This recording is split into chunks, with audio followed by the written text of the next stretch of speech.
नेपाल प्रहरीको केन्द्रीय अनुसन्धान ब्युरो सीआईबीले बलात्कारपछि हत्या भएकी सुर्खेतकी 16 वर्षीय निशा विकको घटना सम्बन्धमा थप अनुसन्धान गर्ने भएको छ। सुर्खेत जिल्ला प्रहरी कार्यालयले पहिलो चरणको सम्पूर्ण अनुसन्धान जिल्लाबाटै सकिएको बताउँदै थप अनुसन्धान गर्न केन्द्रीय अनुसन्धान ब्युरोको सहयोग लिएको हो।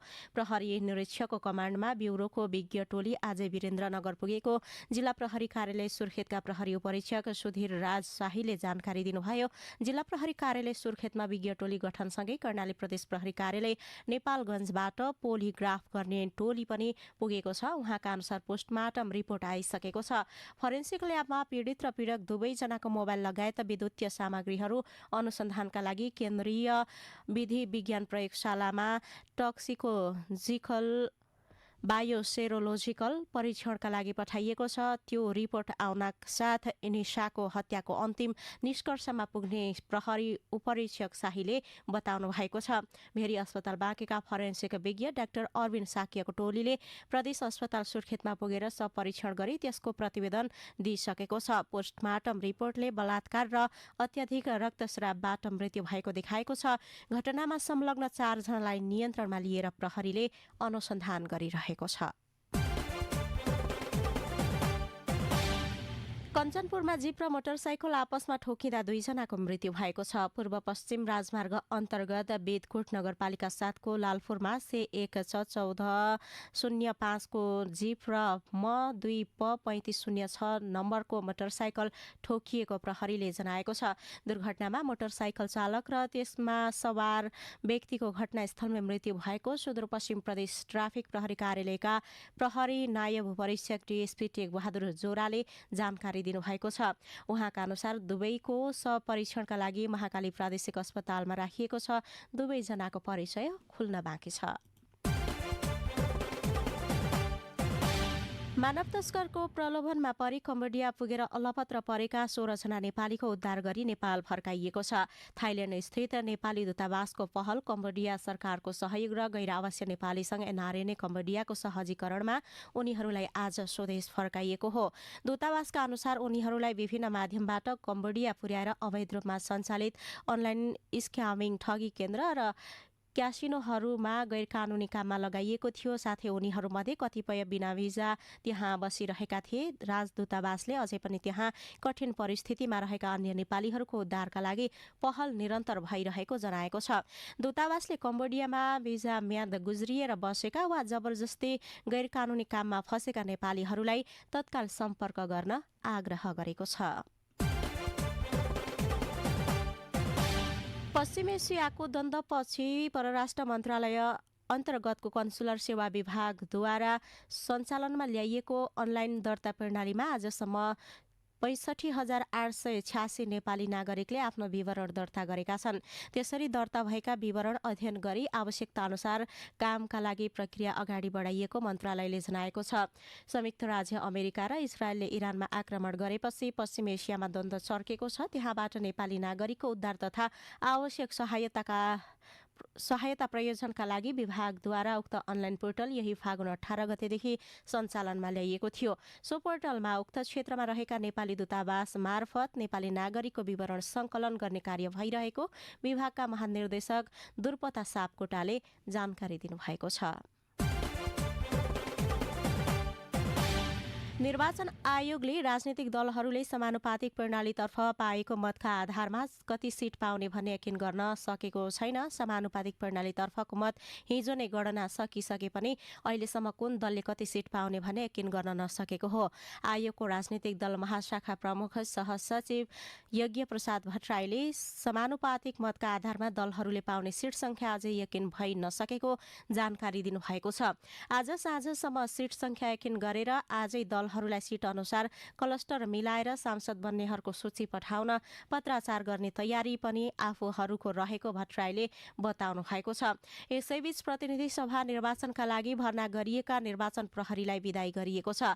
फागुन 21 मा सम्पन्न निर्वाचनको मतगणना पनि सार्वजनिक भइसकेको अवस्थामा निर्वाचन प्रहरीलाई आज विदाई गरिएको हो। उनीहरूलाई धन्यवाद पत्र सहित विदाई गरिएको नेपाल प्रहरीका प्रवक्ता डीआईजी अभिनारायण काफ्लेले जानकारी दिनुभयो। 40 दिनसम्म निर्वाचन निर्वाचनको सुरक्षामा परिचालन गर्ने गरी नेपाल प्रहरीले 1,33,980 जना र सशस्त्र प्रहरीले 15,110 जना निर्वाचन प्रहरी भर्ना गरेको थियो। हामीसँग खबर अझै बाँकी छन्। नेपाली रेडियो नेटवर्क सुन्दै गर्नुहोला। ओहो, अनि केटोले त फिरेस पो हालेछ। अनि कहाँबाट ल्याइस्? Riddhi Siddhi trade link. आहा, यो सिनी भित्र आएछ। अनि कहाँबाट? Riddhi Siddhi trade link. लो हेर त वासिङ मेसिन। अनि कहाँबाट? Riddhi Siddhi trade link. अनि जम्मै सामान त्यहीँबाट? अब भयो जति जम्मै इलेक्ट्रोनिक सामान होलसेलमै रिद्धि सिद्धि ट्रेड लिङ्कमा पाइदिइहाल्छ। अनि त्यही माथि होम डेलिभरी। अनि छोड्छु त म। अनि रिद्धि सिद्धि ट्रेड लिङ्कबाट नलागे कहाँबाट ल्याउनु? हजुर, रिद्धि सिद्धि ट्रेडलिङमा LG, Vega, Yasuda, Panasonic, Electrocare, Hyundai, fridge, air condition, LED TV, washing machine, air cooler लगायत साना ठुला इलेक्ट्रोनिक सामानहरू होलसेल मूल्यमा पाइन्छ, साथमा होम डेलिभरीको सुविधा। सम्पर्क रिद्धि सिद्धि ट्रेडलिङ, इटहरी 9 विराटनगर लाइन, राधाकृष्ण मन्दिर अगाडि 3 घर तल। Telephone number 025 584 001। दाँत दुखेर हैरान हुनुहुन्छ कि दाँत बाङ्गा टिङ्गा भएर मुस्कुराउन लाज लाग्छ? अब दाँतको चिन्ता नगर्नुहोस्। मेगा डेन्टलमा आउनुहोस्, सधैँलाई मुस्कुराउनुहोस्। यहाँ अनुभवी डाक्टर अत्याधुनिक प्रविधिबाट दाँतको उपचार गरिन्छ। दाँत फुकाल्ने, दाँत सफा गर्ने, स्थायी र अस्थायी दाँत लगाउने, दाँतको एक्सरे, दाँतमा तार लगाउने, आरसिटी गरिने, दाँतमा कभर लगाउने, दाँत भर्ने र छुट्टै डेन्टल ल्याबको सुविधा साथै यहाँ वृद्धहरूलाई विशेष छुटको व्यवस्था पनि छ। सस्तो र सुलभ उपचारका लागि सम्झनुहोला मेगा डेन्टल क्लिनिक प्राली, इटहरी 8 विराटनगर लाइन, विराटनगर जाने बस स्ट्यान्ड छेउ। फोन नम्बर 025 577 644, मोबाइल 98 428 20 253 र 98 047 07 920। मेगा डेन्टल क्लिनिक प्रालीको सेवा अब तररा आसपोसामा पनि। समस्या दोहोरिन नदिन विपक्षीका नाममा परमादेश जारी गर्न माग गरेका छन्। रिट निवेदनमा भोलि शुक्रबारका लागि पेशी तोकिएको सर्वोच्च अदालत प्रशासनले जनाएको छ। बागमती प्रदेशका मुख्यमन्त्री इन्द्रबहादुर बानियाले प्रदेश सरकार अन्तर्गतको मदन भण्डारी स्वास्थ्य विज्ञान प्रतिष्ठानलाई विश्वविद्यालयको रूपमा विकास गरिने जानकारी दिनुभएको छ।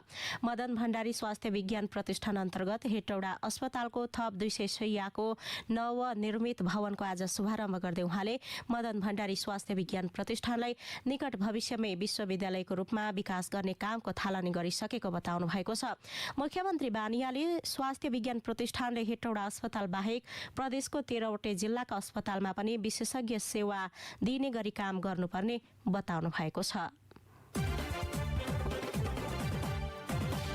जेन्जी आन्दोलनका क्रममा जिल्ला कारागार कार्यालय चितवनबाट भागेका कैदीबन्दी मध्ये 100 जना अझै सम्पर्कविहीन छन्। ती मध्ये 11 जना भारतीय छन्। यस कारागारबाट भदौ 24 गते 4 जना नाबालक सहित 743 जना कैदी भागेका थिए भने ती मध्ये 643 जना फर्किसकेका छन्। कार्यालयका प्रमुख रविन्द्र प्रसाद ढुङ्गानाका अनुसार गम्भीर प्रकृतिका कैदीबन्दी समेत फरार हुँदा समुदायमा आपराधिक घटना हुन सक्ने चिन्ता बढेको छ। बागमती प्रदेशमा मन्त्रालयको संख्या घटाएर 8 मा सीमित गर्ने तथा 701 कर्मचारीको दरबन्दी कटौती गर्ने प्रस्ताव गरिएको छ। प्रदेश प्रशासनिक पुनर्संरचना पुनरावलोकन अध्ययन तथा सुझाव समितिले मुख्यमन्त्री तथा मन्त्री परिषद कार्यालय सहित 8 वटा मन्त्रालय मात्रै आवश्यक रहेको औल्याउँदै प्रशासनिक संरचना पुनर्संरचना गर्न प्रदेश सरकारलाई सुझाव समेत दिएको छ। समितिका संयोजक तथा सरकारका पूर्व सचिव विमल वाग्लेले मुख्यमन्त्री इन्द्र बहादुर बानिया र उच्च स्तरीय प्रदेश प्रशासनिक पुनर्संरचना निर्देशक समितिका संयोजक तथा कृषि मन्त्री मधुसूदन पौडेललाई प्रतिवेदन बुझाएका हुन्। टोलीले मङ्सिर पहिलो सातादेखि अध्ययन सुरु गरी करिब 3 महिनापछि प्रतिवेदन बुझाएको हो। प्रतिवेदन अनुसार मुख्यमन्त्री तथा मन्त्री परिषद कार्यालयसँगै आर्थिक मामिला तथा योजना मन्त्रालय, उद्योग, संस्कृति, पर्यटन तथा यातायात मन्त्रालय, कृषि, पशुपक्षी, भूमि व्यवस्था तथा सहकारी मन्त्रालय, भौतिक पूर्वाधार विकास मन्त्रालय, वन तथा वातावरण मन्त्रालय, शहरी तथा स्थानीय विकास मन्त्रालय तथा स्वास्थ्य तथा सामाजिक विकास मन्त्रालय कायम गर्न सुझाव दिएको छ। समितिका अनुसार प्रस्तावित 701 दरबन्दी कटौती गर्दा वार्षिक करिब 48 करोड 56 लाख रुपैयाँ बचत हुनेछ। हामीसँग खबर अझै पनि बाँकी छन्। नेपाली रेडियो नेटवर्क सुन्दै गर्नुहोला। मामु भोलि मेरो साथीको बर्थडे छ, के गिफ्ट लानु? छोरीको बेस्ट फ्रेन्डको बर्थडे, भोलि गिफ्ट लाने भन्दै छे। अनि छोरालाई एक जोड लुगा र चप्पल पनि किन्नु छ। म एक्लै कता कता पो भ्याउनु। मेरो छोराछोरीको लागि पनि कस्मेटिकका सामान, जुत्ता चप्पल, खेलौना पनि किनिदिनु छ। यी सबै सामान एउटै पसलमा पाएदेखि कति सजिलो हुन्थ्यो। तपाई पनि यस्तै सोचिरहनु भएको छ भने इटहरी विराटनगर लाइन राधाकृष्ण मन्दिर अगाडि रहेको छ आराध्या नानी बाबु पसल। यहाँ गिफ्ट आइटमहरू, नानी बाबुको लागि लुगा, चप्पल, जुत्ता, कस्मेटिकका सामानहरू, खेलौनाहरू, स्ट्रोलर, कोक्रो, साइकल, रिडिङ टेबल र नानी बाबुहरूको लागि सोफा पनि पाइन्छ। आराध्या नानी बाबु पसल, इटहरी 9, विराटनगर लाइन राधाकृष्ण मन्दिर अगाडि। सम्पर्क नम्बर 98 520 48 510। सुरक्षित गर्भपतन सेवा महिलाको अधिकार। यो सेवा सबै महिलाको पहुँचमा हुनुपर्छ। सुरक्षित गर्भपतनका लागि औषधि खानुभन्दा पहिला जानकारी लिनु अत्यन्तै जरुरी हुन्छ। औषधि खानु अघि पैसा नलाग्ने फोन नम्बर 1143 बाट सल्लाह लिनुहोस्। आफ्नो स्वास्थ्यलाई पहिलो प्राथमिकतामा राख्नुहोस्। 1143 नम्बर 4 समाधान 1000। तपाईको समस्याको समाधान 1000। परिवारको खुसीका लागि सफा लुगा, परिवारको स्वास्थ्यका लागि सफा भाडा, भाँडा र कपडाको सफाईका लागि गृहिणी डाक्टर झड्का र केटीएम ब्रान्डका साबुन र सरफहरू, हात धुँदा नपोल्ने, मैला र दाग पुरै हटाउने, सुगन्धित बनाउने। सरगम सोप एन्ड केमिकल इन्डस्ट्रिज दुवाबीले उत्पादन गरेका गृहिणी डाक्टर झड्का र केटीएम ब्रान्डका लुगा धुने, भाँडा धुने साबुन र सरफहरू नियमित प्रयोग गरौँ। परिवारलाई खुसी बनाऊ।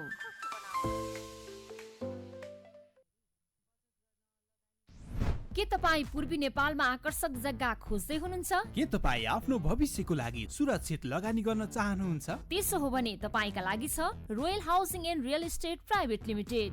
हामी पूर्वी नेपालको एक अग्रणी हाउसिङ तथा रियल इस्टेट कम्पनी हौ। हामीसँग इटहरी आसपास खनार, बालग्राम, हलगडा साथै विराटचोकका विभिन्न स्थानमा आकर्षक जग्गाहरू छन्।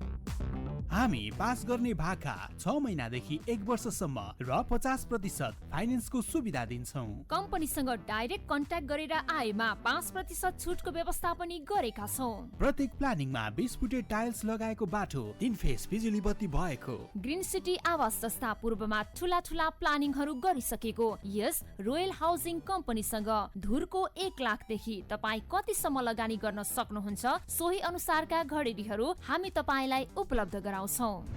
थप जानकारीको लागि royal housing and real estate private limited, सुन्दर हरैसा 9, विराटचोक। सम्पर्क नम्बर 98 520 75 472, 98 10 24 17 74, 97 417 75 472, 98 520 59 441। क्षतिपूर्ति र भविष्यमा आक्रमण नहुने अन्तर्राष्ट्रिय ग्यारेन्टी नभएसम्म सङ्घर्ष रोक्न नसकिने स्पष्ट पारेको छ। इरानी राष्ट्रपति मसुद पेजेस्कियानले सामाजिक सञ्जाल एक्स मार्फत रुस र पाकिस्तानका नेतासँग भएको कुराकानीपछि आफ्नो देश शान्तिप्रति प्रतिबद्ध रहेको दोहोर्याएका छन्। यता इराकले आफ्ना तेल टर्मिनलहरूको सञ्चालन पूर्ण रूपमा बन्द गरेको छ। पर्सियन खाडीमा 2वटा तेल ट्याङ्करमाथि आक्रमणपछि सो निर्णय गरिएको अधिकारीहरूले बताएका छन्। जर्नल कम्पनी फर इराकी पुर्सका महानिर्देशक फरहान अल फर्तौसीले तेल टर्मिनलहरू पूर्ण रूपमा बन्द गरिएको जानकारी दिएका छन्। आक्रमणमा परेका 2 तेल ट्याङ्कर पर्सियन खाडीमा आग लागेको अवस्थामा भेटिएका थिए। प्रारम्भिक जानकारी अनुसार विस्फोटक बोकेको इरानी पानी ड्रोनले प्रहार गर्दा दुर्घटना भएको आशंका गरिएको छ। अब खेल खबर काठमाडौँमा जारी। एन्फा राष्ट्र लिगमा चर्च बोइज युनाइटेडले काँक्रे बिहार क्लबलाई पराजित गरेको छ। आज सातोबाटो स्थित एन्फा कम्प्लेक्समा भएको खेलमा चर्च बोइजले काँक्रे बिहारलाई 2-1 गोल अन्तरले पराजित गरेको हो। जितसँगै 9 खेल खेलेको चर्च बोइजले 22 अङ्क जोडेको छ भने काँक्रे बिहारको 1 अङ्क रहेको छ। यता इरानका युवा तथा खेलकुद मन्त्री अहमद दुनियामालीले देशको वर्तमान अवस्थाले गर्दा इरानले 2026 फिफा विश्वकपमा भाग नलिने बताएका छन्। IRIB स्पोर्ट्स नेटवर्कसँगको अन्तर्वार्तामा मन्त्री दुनियामालीले आफ्ना सर्वोच्च नेताको हत्या गरेको अवस्थामा विश्वकपमा सहभागी हुने कुनै पनि उपयुक्त अवस्था नभएको बताएका हुन्।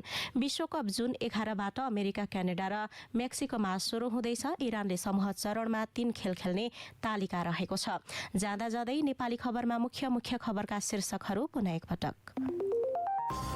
इनिसा बिक हत्या प्रकरणमा थप अनुसन्धान हुने सिआइबीको टोली खटियो। कञ्चनपुरमा जीप र मोटरसाइकल ठोकिँदा 2 जनाको ज्यान गयो।